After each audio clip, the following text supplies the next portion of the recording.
지루성 피부염은 일반적으로 대부분의 경우는 비슷한 패턴을 갖고 오세요. 근데 그 지루성 피부염은 아토피나 이런 다른 질환과 달리 정해진 패턴이 그려지고 있습니다. 항상 머리에서부터 시작을 해서 얼굴로 오거나 가슴으로 오게 되는데, 환자분들은 흔히 얼굴에 뭔가를 호소를 하는데 두피는 없다고 생각하는 경우가 많습니다. 그렇지만 제가 진찰을 해보면 대부분의 경우는 95% 정도는 두피의 질환을 갖고 계세요. 환자분이 자각하지 않더라도 증상을 갖고 있는 거죠. 그래서 환자분들이 얼굴만 얘기를 하시는데 실제로 보면 머리에서 시작하는 경우가 대부분이라고 말씀을 드릴 수가 있죠. 그래서 특징적인 증상들은 환자분들의 경우에는 대부분의 경우는 젊은 여성분들 경우는 너무 예민하세요.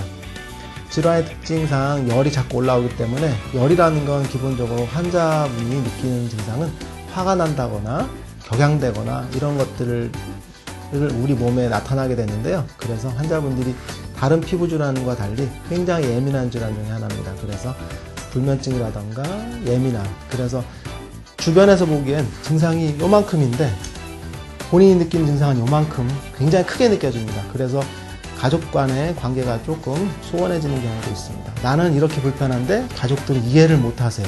그래서 울며 오는 경우가 많습니다. 특히 기억에 남는 환자는 고등학생 환자였는데요. 본인은 너무 불편하고 학교를 가지 못할 정도로 가렵다고 하는데 어머니가 보기에는 약간 붉은 홍반 정도로 보이거든요. 그래서 어머니랑 막 같이 이렇게 불편하게 막 사이가 벌어진 경우가 있었는데 제가 화해시켜드린 기억이 나요. 지루성 피부염은 한방적으로 치료하기가 굉장히 무난한 질환에 속합니다.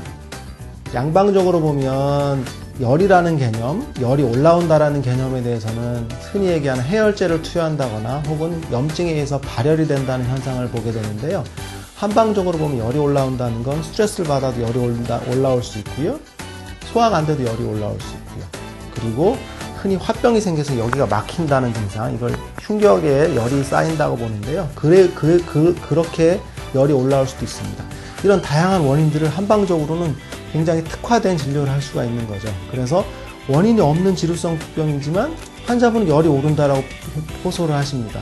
그런데 피부과에 가면 열이 오른다라고 하면 피부 질환 때문에 열이 오를 수는 없다라고, 환자분과 의사 간의 관계가 서로 이해할 수 없는 대화를 되거든요. 근데 한방적으로 보게 되면 지루성 피부염 열이 당연히 오르고 환자분이 피부가 가렵지만 가려운 것뿐만 아니라 얼굴에 열이 올라와서 자꾸 불편한 증상을 호소한다는 걸 당연히 이해할 수 있죠. 그래서 이 원인을 총합적으로 보면 열대사장애라고 하는 거죠. 열이 자꾸 올라오는데 올라온 열이 식지 않고 지속적으로 올라오는 거죠. 그 열대사장애를 치료해 주는 것이 지루성 피부염의 한방 치료의 핵심이라고 보시면 됩니다.